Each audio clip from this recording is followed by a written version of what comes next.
찬송가 219장 216장입니다. 찬송가 216장 찬양 드리고 우리 현장 다락방 메시지 나누겠습니다. 찬송가 216장입니다. 성자의 귀한 몸 날 위하여 버리신 그 사랑 고마워라. 내 머리 숙여서 주님께 비는 말 나 무엇 주님께 바치리까. 지금도 날 위해 간구하심 이 옅은 믿음이 아옵나니. 주님의 참사랑 고맙고 놀라워 찬송과 기도를 쉬지 않네. 주님의 십자가 나도 지고 신실한 믿음과 마음으로 형제의 사랑과 친절한 위로를 네게 나 베풀게 하옵소서. 만 가지 은혜를 받았으니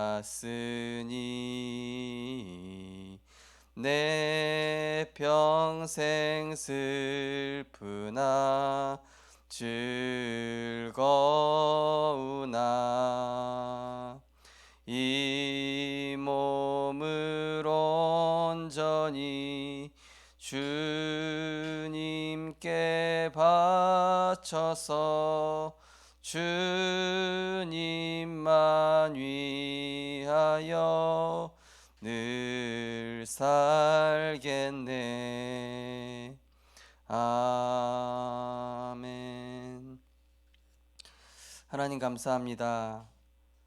세상의 방법으로는 할 수 없는 영적 문제 해결하고 영적 질병, 영적 재앙 해결하는 완전하고 유일한 답을 우리에게 허락하여 주심을 감사드립니다.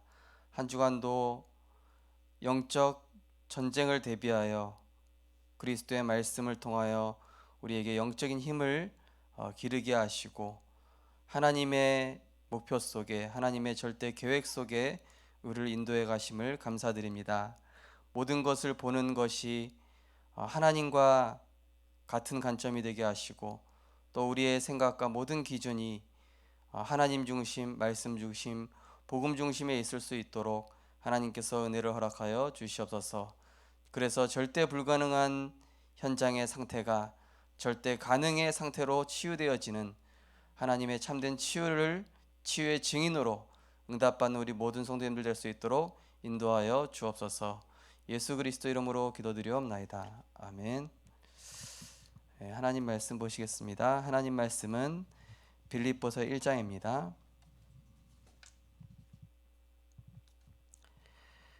빌립보서 1장 12절에서 21절 말씀입니다. 빌립보서 1장 12절에서 21절 말씀.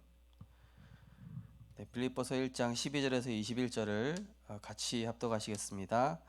형제들아, 내가 당한 일이 도리어 복음 전파의 진전이 될 줄을 너희가 알기를 원하노라. 이러므로 나의 매임이 그리스도 안에서 모든 시위대 안과 그 밖에 모든 사람에게 나타났으니 형제 중 다수가 나의 매임으로 말미암아 주 안에서 신뢰함으로 겁없이 하나님의 말씀을 더욱 담대히 전하게 되었느니라.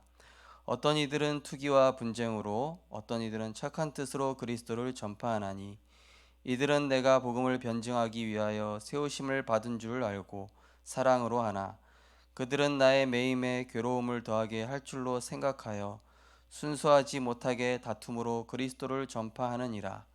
그러면 무엇이냐? 거칠애로 하나 참으로 하나 무슨 방도로 하든지 전파되는 것은 그리스도니, 이로써 나는 기뻐하고 또한 기뻐하리라. 이것이 너희의 강구와 예수 그리스도의 성령의 도우심으로 나를 구원에 이르게 할 줄 아는 고로, 나의 간절한 기대와 소망을 따라 아무 일에든지 부끄러워하지 아니하고 지금도 전과 같이 온전히 담대하여 살든지 죽든지 내 몸에서 그리스도가 존귀하게 되게 하려 하나니, 이는 내게 사는 것이 그리스도니 죽는 것도 유익함이라. 아멘. 지금 현장 다락방 메시지는 우리 목사님 치유 사역, 정신치유 사역 메시지를 계속 나누고 있습니다. 오늘은 사명자를 치유해야 합니다.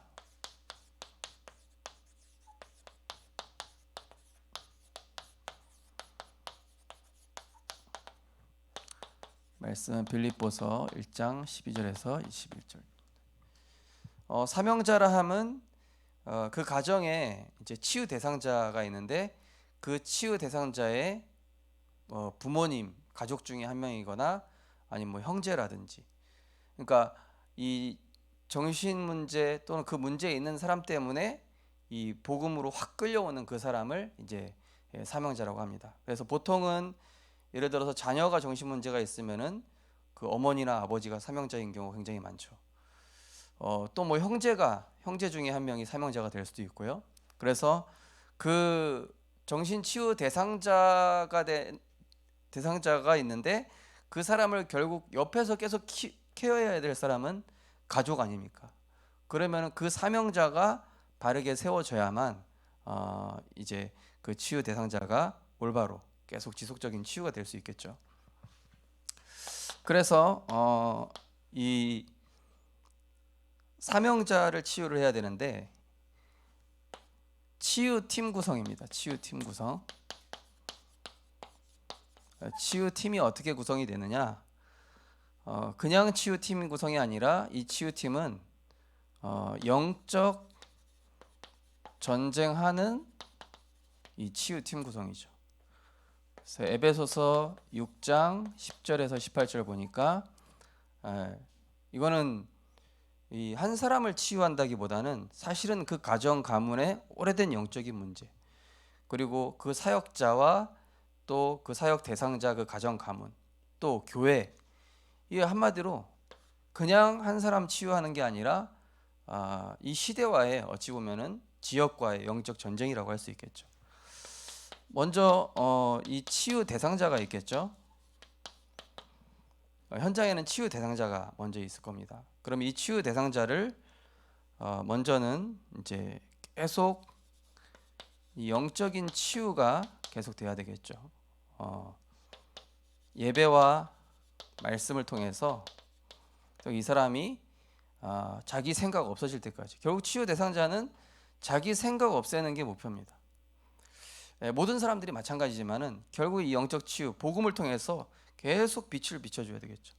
영적 치유와 함께 같이 병행돼야 되는 것이 이제 의학적 치유.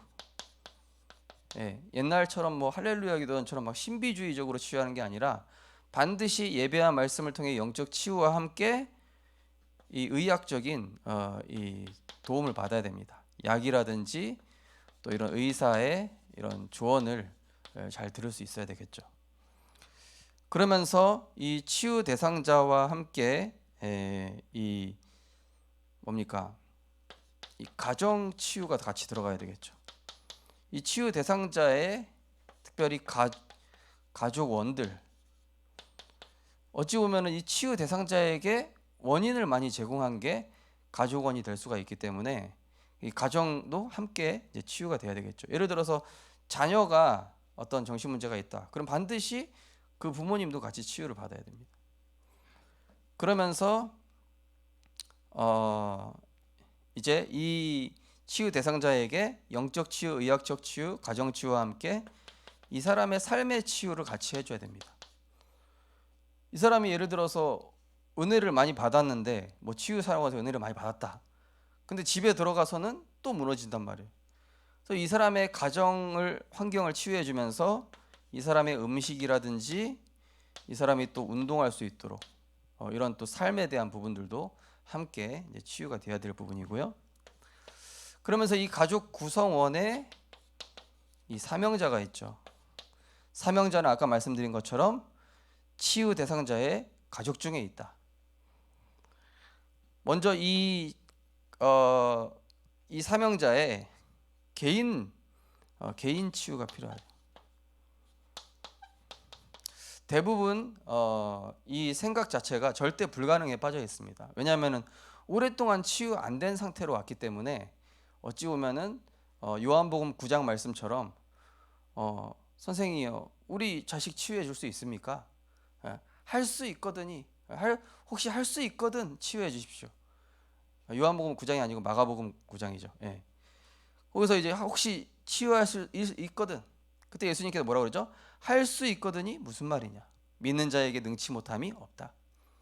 그래서 이 치유 대상자에 대한 시선이 잘못되어 있기 때문에 이 시선과 이 관점을 바르게 치유해 줘야 되겠죠. 어떤 관점으로요? 하나님의 절대 주권적인 관점으로 딱 치유가 돼야 됩니다.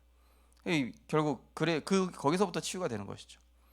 그러면서 이 사명자가 자신도 모르게 가지고 있는 이 환경에 문제가 있어요. 그럼 환경도 치유가 같이 돼야 되겠죠.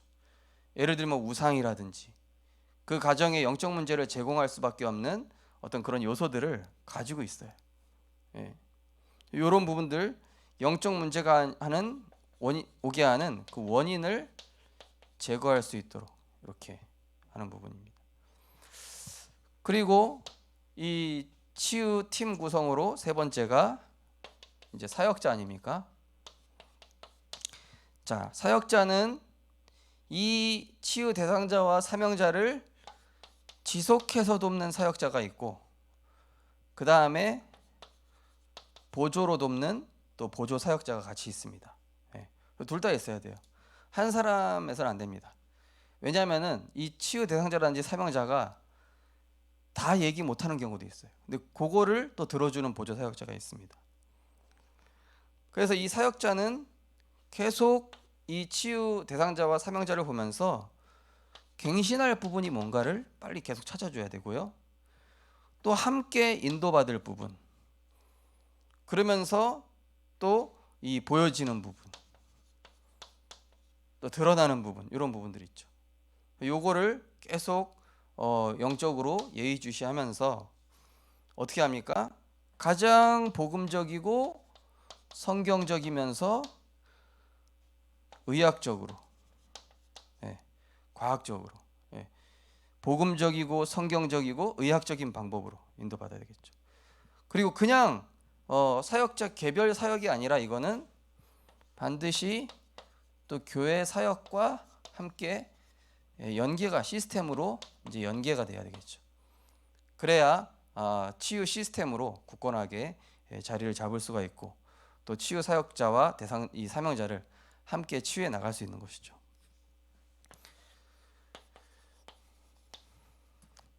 자, 오늘 사명자를 치유해야 되는 이 내용인데요. 분명히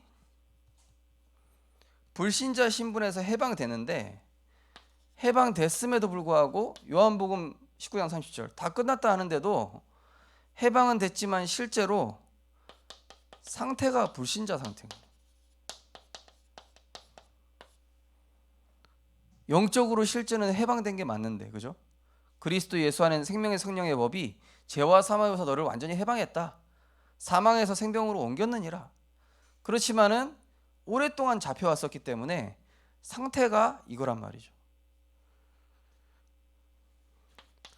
그래서 거기 보시면은 사탄은 신자를 속이고 있다. 자, 주로 언제 속입니까? 마태복음 12장 25절에서 45절. 물 없는 곳으로 다닌다. 한마디로 영적인 힘이 없을 때.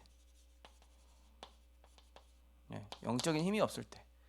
동물의 왕국 보면은 꼭 무리 중에서 뒤처져 가지고 약한 놈, 딴짓하는 놈, 뒤떨어지는 놈, 맹수가 잡아먹어버려. 그죠? 그러면서 언제요? 에베소서 4장 27절. 마귀의 틈,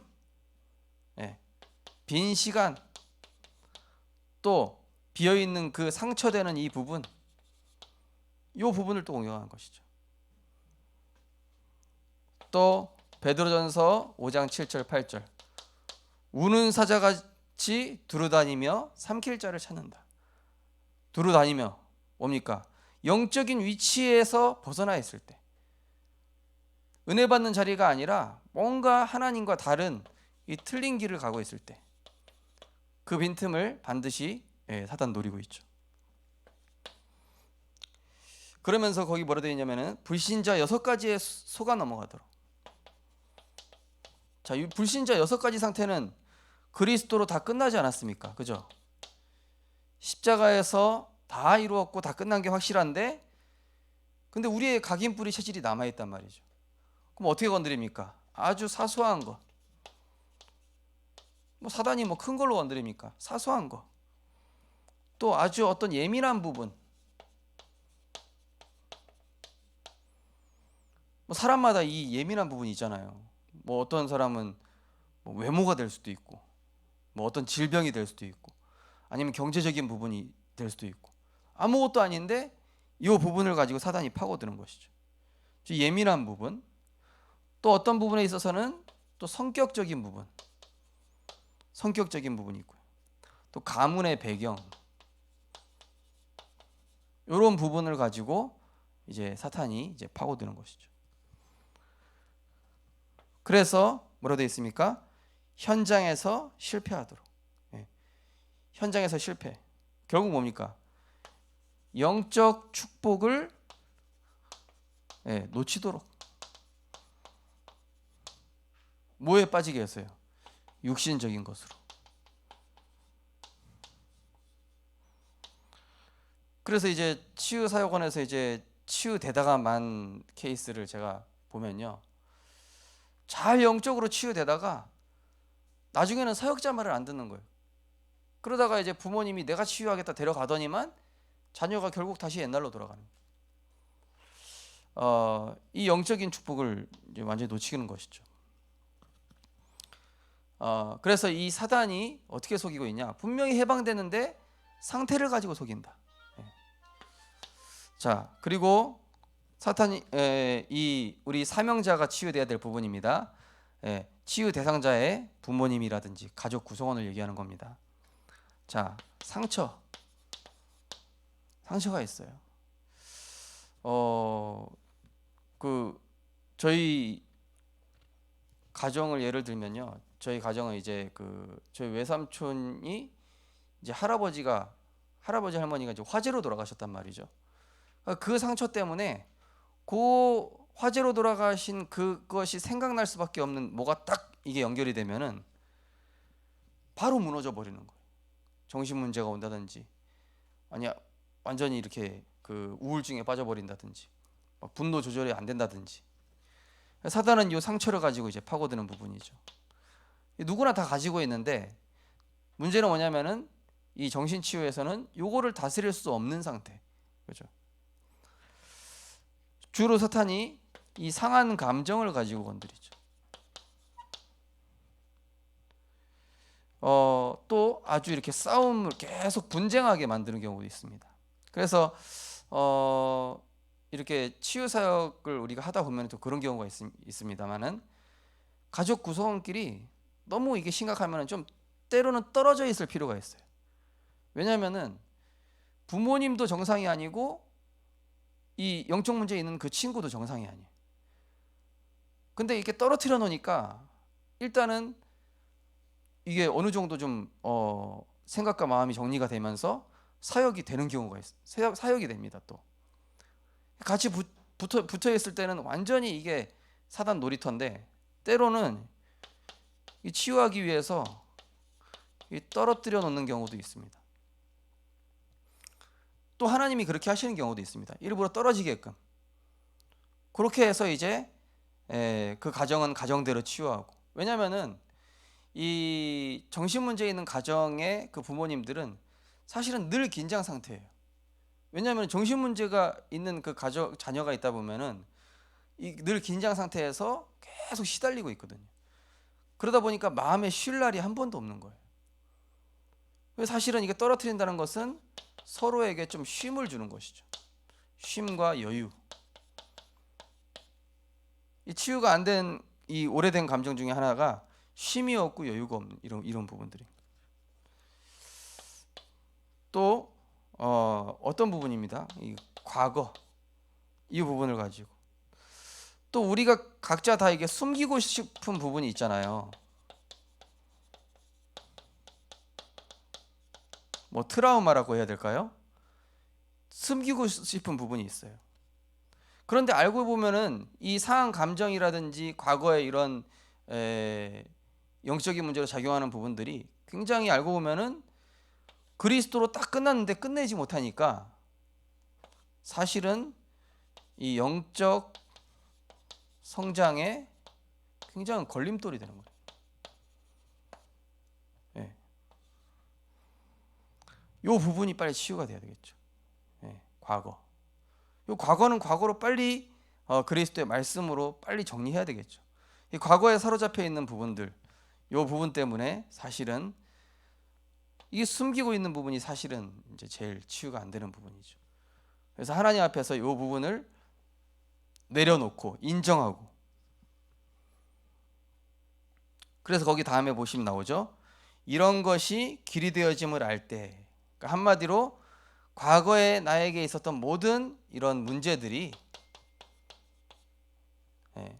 그리스도로 끝났을 뿐만이 아니라 이것은 하나님이 내게 은혜로 또 나를 증인으로 세우시기 위한 하나님의 이유가 있다.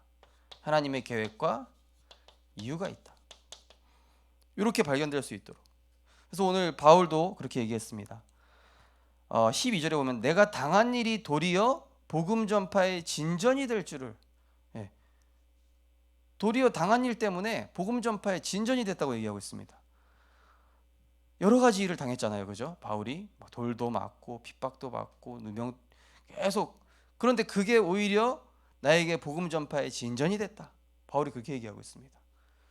그러니까 하나님의 이 선하신 계획이 이루어진 것.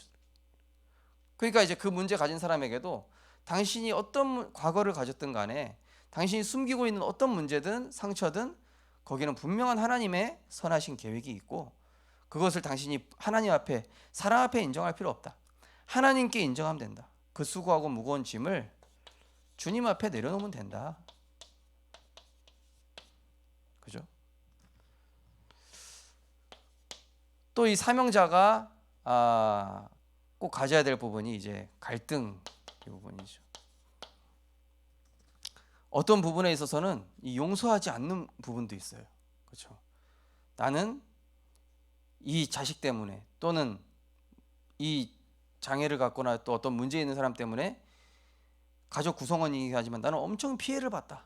피해 의식이라든지 또는 그런 어떤 이런 갈등을 가지고 있죠. 용서하지 못한 부분이라든지요. 자, 그래서 이것이 굉장히 이제 시험거리가 되는 경우가 있습니다. 자식 때문이라든지 부모님 때문이라든지, 그죠? 근데 이거 시험 오기도 하고, 또 굉장한 이런 문제거리, 또 예상치 못한 이런 환난이나 핍박, 굉장한 위기라고 할 수 있겠죠.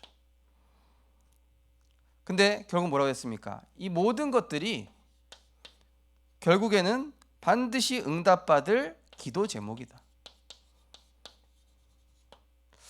사실 저희 가정, 저희 집사람도 그렇고 저희 송이 사모도 그렇고 이제 저희 가정 보면요, 그런 저희 가정 가문의 이런 영적인 문제라든지 정신 문제라든지 여러 가지 일어났던 그런 일들이 지금 와서는 보니까 하나님께서 꼭 필요하셔서 세계복음화의 플랫폼으로 또 우리에게 주시고자 하는 오직 유일성 재창조에 나만의 것을 주시기 위한 하나님의 중요한 그런 응답들이 있는 것이죠. 그래서 뭐라고 되어 있습니까? 시험은 기회고 핍박은 큰 응답의 기회다. 하나님은 우리에게 기회를 주시고 선하신 하나님이시기 때문에 반드시 이 큰 응답으로 이렇게 연결되어지는 것이죠. 그래서 이제 어떤 분이 이제 좀 몸이 안 좋으셔서 이제 직장을 좀 쉬셔야 되는 그런 상황이더라고요. 제가 이제 어제 말씀드린 부분이, 지사님 괜찮습니다. 그 시간을 굉장히 소중히 여기십시오. 그 시간이 영적인 힘 기르는 시간입니다. 그런데 성경에 나온 인물들을 하나님께서 멈추게 하셨을 때지 않습니까? 사울을 멈추게 하시고 모세를 멈추게 하시고, 또 이 다윗을 멈추게 하시고. 근데 그 시간이 어떤 시간이었습니까? 영적인 힘 만드는 시간이었어요. 알고 보니까. 결론입니다. 결국은 한 사람이면 됩니다. 어떤 한 사람입니까? 갈라디아 2장 20절. 나는 이제 무조건 틀린 거예요. 나는 틀렸고 오직 그리스도 안에서, 내 안에 그리스도께서 사시는 것이다. 내가 영적인 힘 기르면 다르게 보인다니까요. 다르게 보여요.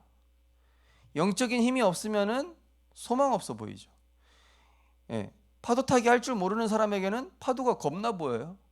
그죠?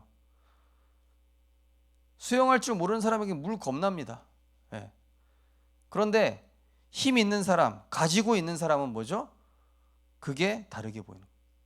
나한테 기회로 보이고 누림이 되고요. 그죠? 이 영적인 힘, 한 사람이 영적인 힘을 키우는 것이죠.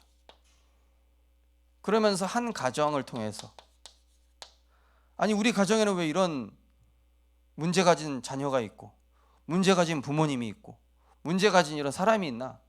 아닙니다.